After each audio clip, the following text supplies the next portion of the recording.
भोला नाम का एक गरीब किसान रहा करता था। उसकी एक बूढ़ी माँ थी। भोला बड़ी मुश्किल से अपना और अपनी माँ का गुजर बसर किया करता था। एक दिन भोला जंगल से कुछ लकड़ियाँ लेकर अपने घर जाता है।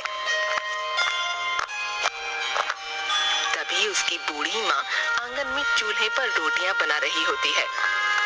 अरे माँ, बहुत जोरों की भूख लगी है, जल्दी रोटी दे दो। जंगल में लकड़ी भी अब तो नाम की ही रह गई है। मुझे तो आगे की चिंता हो रही है। अगर आगे जंगल में लकड़ी नहीं मिली तो तुम रोटियां कैसे बनाओगी? अरे मेरे बच्चे, तू चिंता मत कर, ले पहले तो रोटी खा ले। दिन भर इतनी मेहनत करता है, तू देखना मेरे बच्चे, कोई न कोई रास्ता निकल आएगा। जिसके बाद भोला खाना खाने लगता है।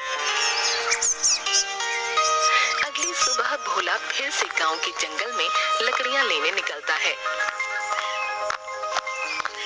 तभी उसे रास्ते में गांव का सेठ तिजोरी लाल मिलता है। तिजोरी लाल देखने में हट्टा कट्टा आदमी था, जो अपनी धन की पोटली अपने साथ लेकर चलता था।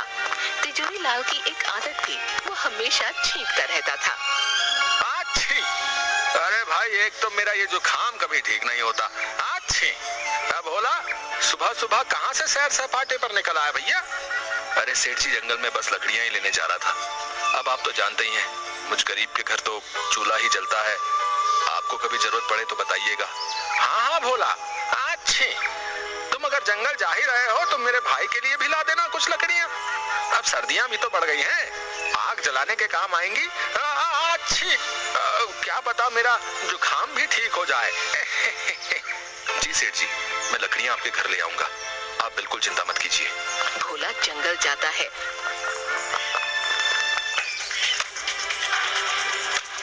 और कुछ लकड़ियां लेकर सेठ तिजोरी लाल के घर आता है।